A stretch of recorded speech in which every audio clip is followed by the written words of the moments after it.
Hey folks, welcome back to the channel. Today I'll be building this TAMIYA T-62A in 1/35th scale. So, this kit is actually tooled from 1979, but the fitment is still perfect and it very much resembles a modern TAMIYA kit. It comes with rubber tracks, as you can see, and a very small decal sheet. I only end up using two decals from that sheet, so that's pretty nice. It also comes with, I think, three decal options and two camo schemes. People who actually watched my previous video, you'll see that this is in the P51 that I talked about in my previous video, and that's because I got burnt out and I had to take a break from it. And I thought building a tank would be the perfect escape, and I was right. This was a very, very pleasant build.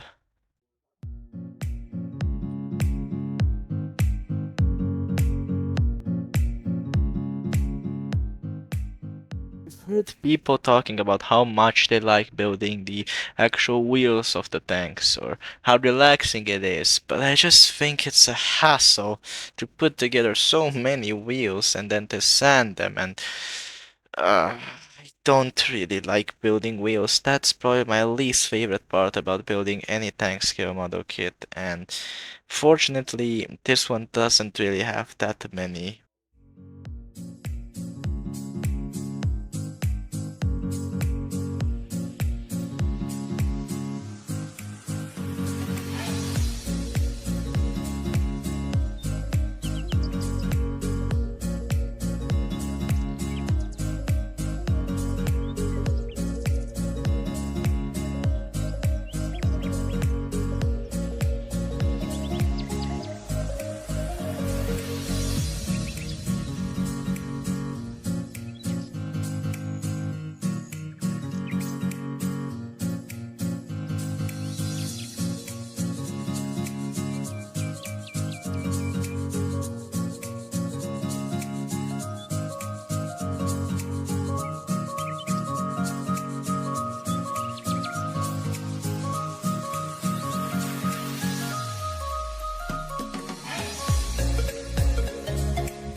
No, this kit doesn't actually feature any photo etch, but I still feel like they did a pretty good job with all the tiny pieces.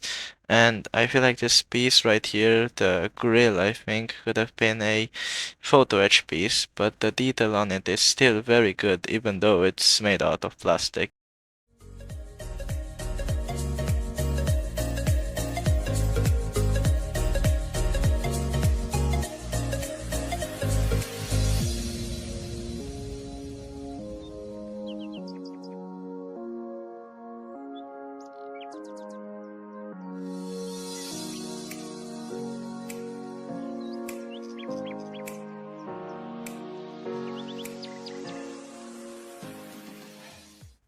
Here you can see that I've already added some pieces like the frontal light and the hatch for the driver. And right now I'll be adding the cover for said lights.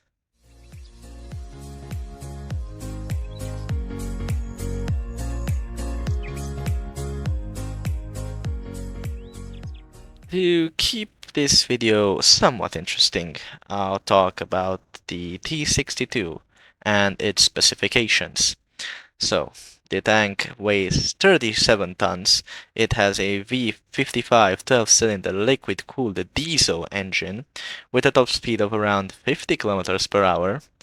Its main gun is a 115mm U5TS smoothbore gun, and it also has a coaxial 7.62mm PKT machine gun and a DHK 12.7mm AA heavy machine gun on the hatch, which is also used for kinetic purposes. Now, for the armor, it's pretty good. So, the front features 240mm, but it has to be models. On the sides, it features 150mm, while the roof 40mm. Front plate angle has 100mm armor and sides 7mm. You guys get the idea.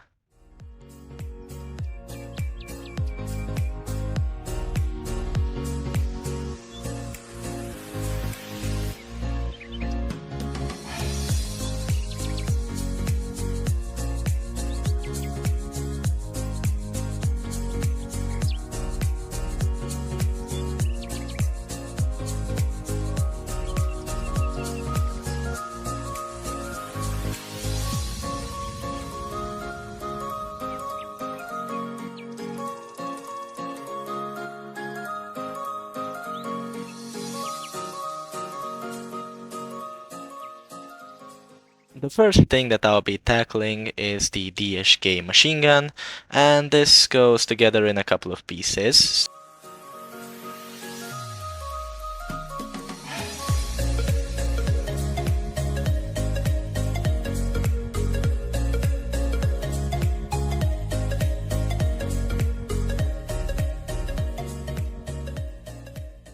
This cannon, as I said previously, is the 150mm U5TS smoothbore gun.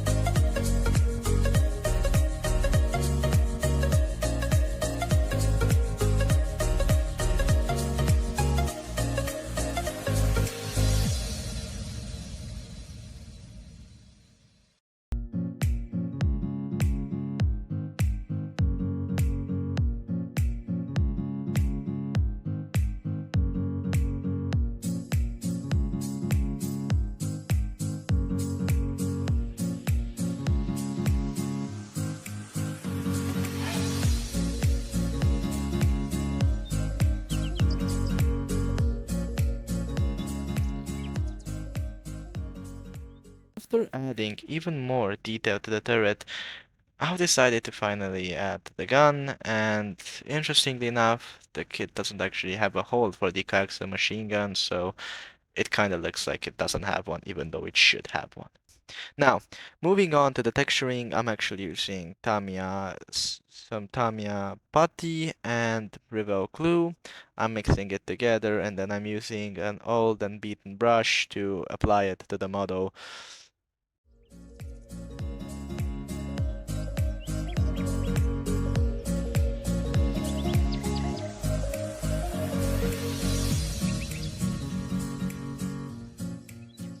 So this is the final result, and it should give a pretty nice texture once the paint has been applied.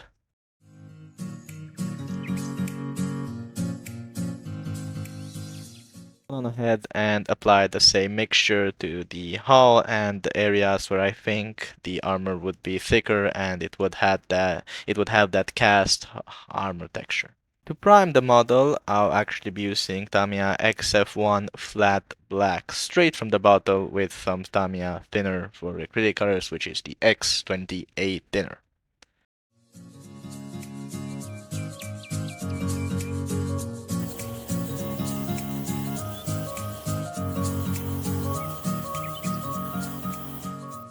This is how everything looks after it's been primed, and the texture is not very visible due to the black primer, but once the paint is on, you'll be able to see some of it.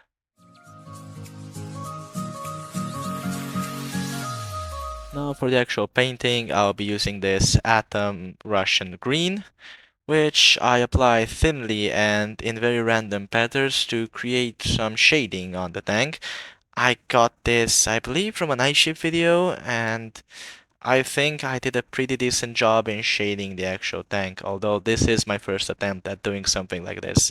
But I'll definitely be doing this on most of my kits from now on, since the texture and the actual shading that did come out a lot better than how it would normally come out when I'm not using this technique.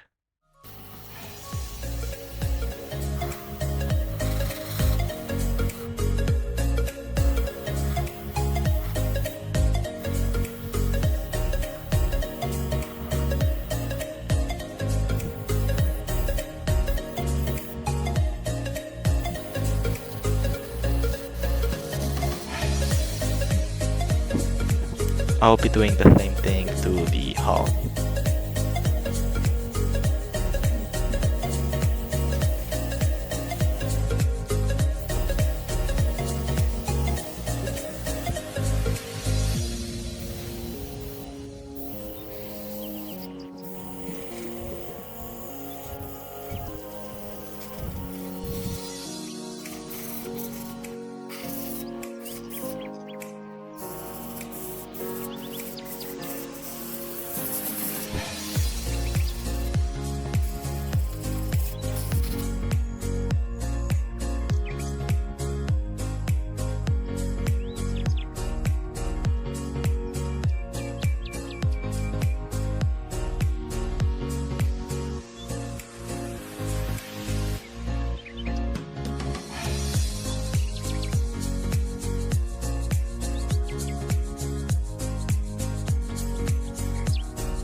Now, as for highlighting, I used a lighter shade of Russian green, which I got by mixing Russian green with some white, and I applied that to all of the raised surface details to make them stand out a bit more.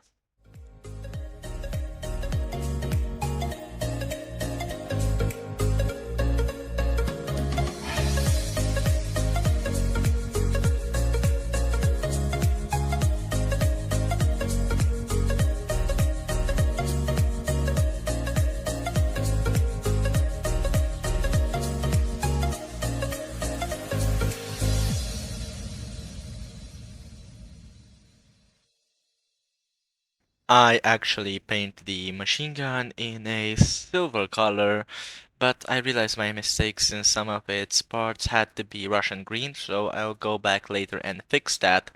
I also painted a star on the ammo box with a red color, which I don't think is historically accurate, but I feel like it needed that splash of color.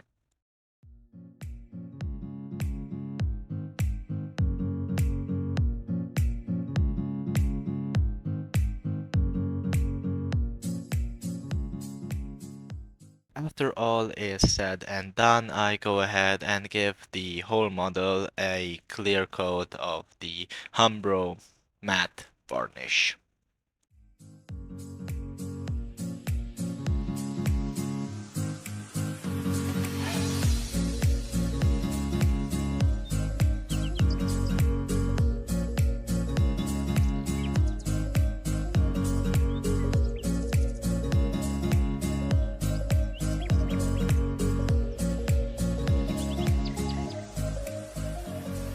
Now, the next step of the process is actually chipping, for which I'll actually be using the sponge chipping technique because it offers a great variety of small chips which are also random. So I mixed a even lighter shade of the Russian green and then started applying it to places where I think the paint would chip slightly.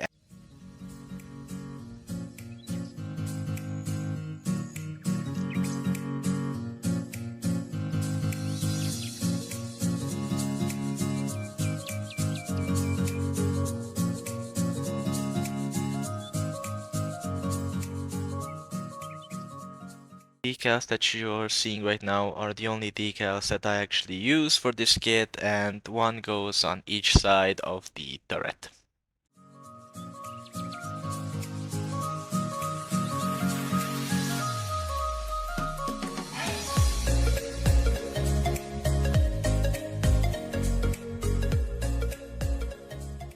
Went over and added some details like painting the shovel in a silver color, and I also highlighted some of the bolts on the tank with a lighter color shade of the Russian green.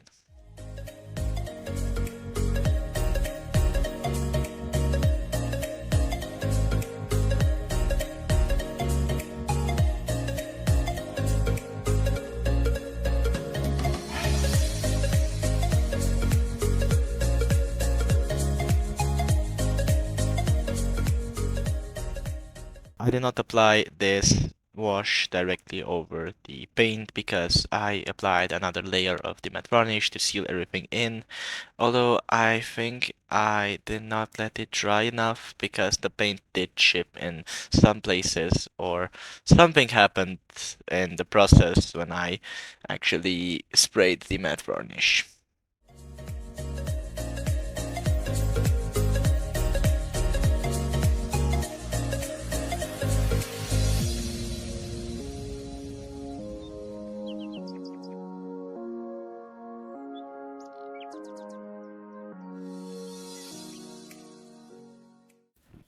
Now, finally, I decided to apply some dirt to the tracks and some grime to make it look worn out, and I feel like I did a decent job with this, but I did not give much effort, so that's why it looks a bit sloppy, although the result is quite pleasing.